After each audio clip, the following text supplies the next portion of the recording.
નમસ્કાર દર્શક મિત્રો, આપ સૌનું સ્વસ્તિક ગુજરાતીમાં ખૂબ ખૂબ સ્વાગત છે।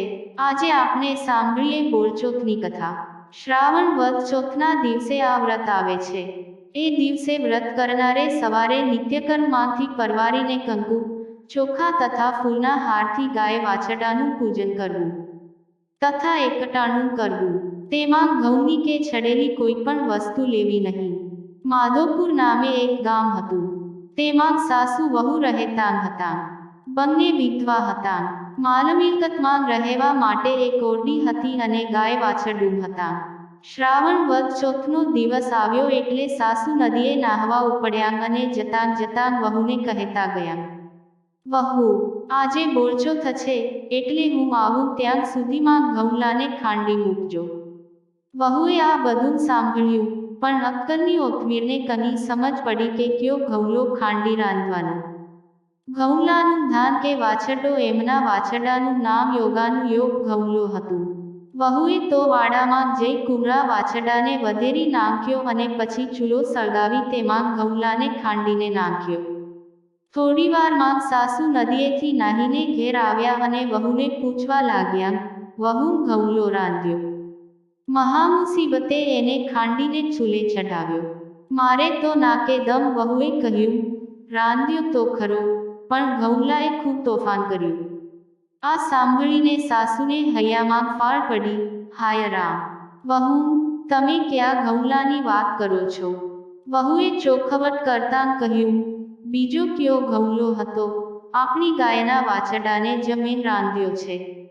સાસુ ગભરાઈ ગયાં અને બોલી ઉઠ્યાં, વહુ, તમે તો આંખનું કાજળ ગાલે ઘસ્યું। મેં કહ્યું કની અને તમે કર્યું કની? તમે તો અર્થનો અનર્થ કરી નાખ્યો। વહુને કની સમજ ન પડી એટલે સાસુની સામે ટગર ટગર જોઈ રહી।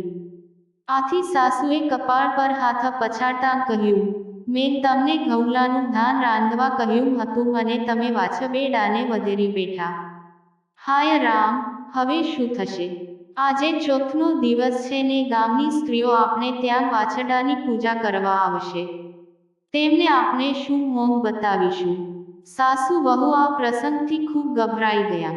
ત્યારબાદ સાસુ વહુ ભેગા મળીને હાંડલામાં ઘઉંલાને મૂકીને ગામ બહાર ઉકરડામાં તેને દાટી આવ્યાં। એ વખતે ગાય વગડામાં ચરવા ગઈ હતી। ત્યાંથી ચરતી ચરતી તે ઉકરડે આવી પહોંચી।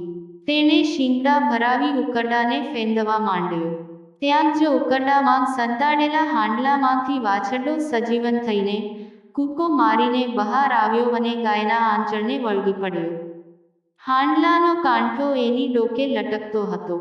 સમય થતાં ગામની ગોરાણીઓ ગાય વાછરડાની પૂજા કરવા સાસુ વહુને ત્યાં આવી પહોંચી। હવે એક જ રંગના ગાય વાછરડા આખા ગામમાં કોઈને ત્યાં ન હતાં। આથી બધા આ સાસુ વહુને ઘેર પૂજા કરવા આવતાં હતાં। ગોરાણીઓએ સાસુ વહુના આંગણે આવીને જોયું તો ઘર બંધ હતું। બિચારાં સાસુ વહુ બીકના માર્યા અંદર ભરાઈ બેઠાં હતાં। એક ગોરાણીએ બારણા પાસે આવીને કહ્યું, ઘર કેમ બંધ રાખ્યું છે? ખોલો, અમે ગાય વાછરડાની પૂજા કરવા આવ્યા છીએ। પરંતુ અંદરથી કની ઉત્તર ન મળ્યો કે ન તો બારણાં ઉઘડ્યાં। આથી સૌને નવાઈ લાગી। એટલામાં ગાય વાછરડાને લઈને દોડતી આવી પહોંચી। વાછરડાના ગળામાં હાંડલાનો કાંઠલો જોઈને બધાને નવાઈ લાગી। તેમાંની એક જણે કહ્યું પણ ખરું, અરે! આજે વાછરડાના ગળામાં ફૂલનો હાર હોય કે કાંઠલો? જુઓ, આ કોણે આવું કર્યું હશે?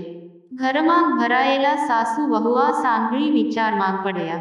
તેમને એમ કે એ લોકો અમને મેણાં મારતી હશે, પણ વહુએ બારણાની તિરાડમાંથી જોયું તો ઘઉંલો જીવતો હતો ને તેની ડોકે કાંઠલો લટકતો હતો। સાસુને પણ આ જોઈ નવાઈ લાગી।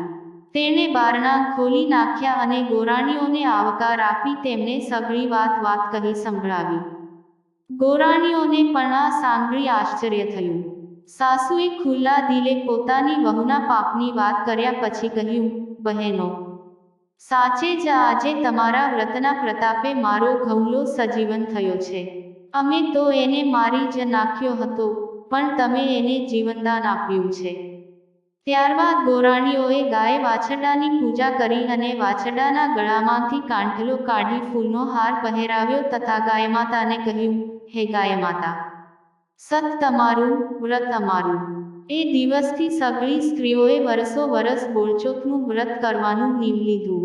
આ દિવસે સ્ત્રીઓએ દળવું કે ખાંડવું નહીં. એમ કહેવાય છે કે ગાયમાતાના શરીરમાં 30 કરોડ દેવતાઓનો વાસ છે. માટે જ ભાવિક ભક્તો, ભાવિક સ્ત્રીઓ ગાયની પૂજા કરે છે, તેને જમાડે છે. હે ગાયમાતા, જે તમને પૂજે તે સૌનું તમે કલ્યાણ કરજો. દર્શક મિત્રો, જો તમને આ વિડીયો પસંદ આવ્યો હોય તો પ્લીઝ લાઈક, કમેન્ટ, શેર અને સબસ્ક્રાઇબ અવશ્ય કરજો. આભાર. આવજો.